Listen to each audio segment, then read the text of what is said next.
Karibu kwenye shina la wakereketwa la vijana wa bajaji na bodaboda. Katika shina letu tuna risala ambayo itasomwa mbele yako. Karibu kwa risala. Ndugu mgeni rasmi, tuna changamoto mbalimbali zinazotukabili waendesha bajaji na bodaboda.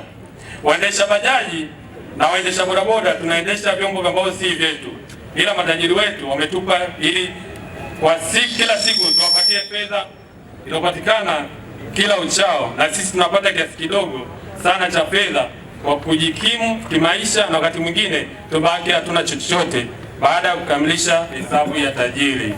Ombi.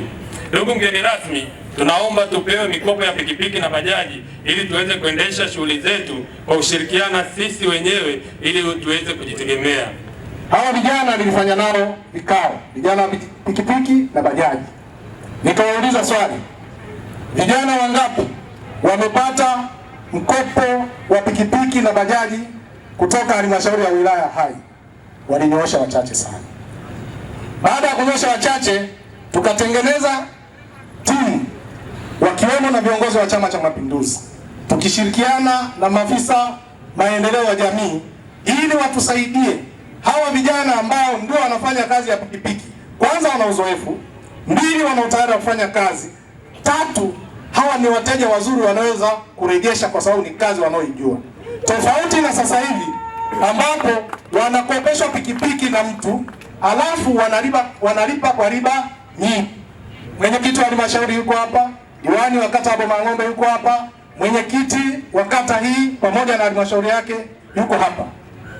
Tumeshazungumza kwenye halmashauri, lakini kuombe na wewe ukitamka kama chama mwenye duka lako, najua watatetemeka na kazi itakwenda. Chama cha Mapinduzi kwa muda wote kimekuwa ni chama ambacho kimebeba ajenda za wananchi. Ni chama ambacho kinajua nchi hii ilipotoka, ilipo na inapokwenda. Chama hiki huwezi ukaongelea jambo lolote la Hai bila kutaja CCM, kwa sababu tangu uhuru mpaka leo Chama cha Mapinduzi kinaendelea kuongoza. Unapoongelea umeme na maendeleo ya Hai ya leo, ni Chama cha Mapinduzi na ilani yake imefanya. Miundombinu ya barabara, elimu, maji na kila kitu ni Chama cha Mapinduzi. Sasa nini nataka kusema? Kwenye risala wameomba vijana wenzetu, na uzuri mimi nimeendesha bodaboda kwa miaka 4. Kwa hiyo ninatambua biashara vizuri sana ya bodaboda.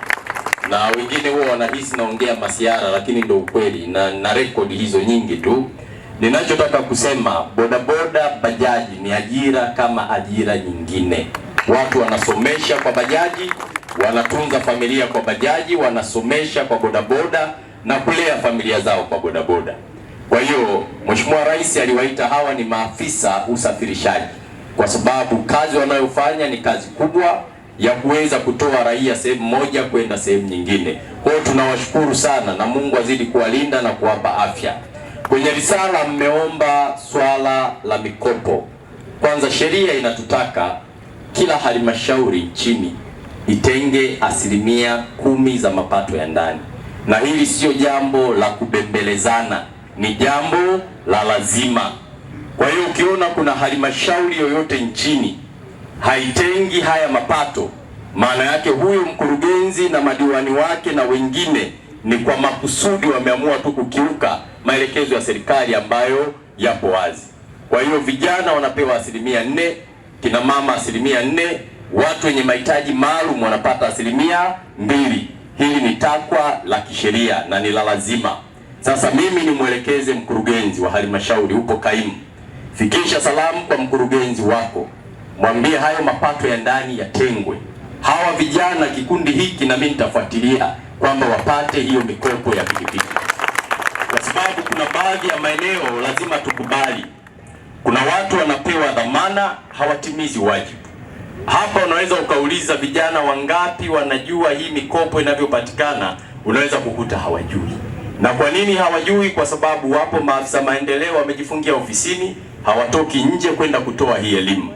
Kwa hiyo ni kuombe kaimu Mheshimiwa mkuu wa wilaya hii, hili jambo likasimamiwe, na mwenyekiti wa halmashauri huko hapa. Mimi ninakuamini na ninaamini jambo hili kwa kuwa chama kimeagiza lifanyike kwa haraka.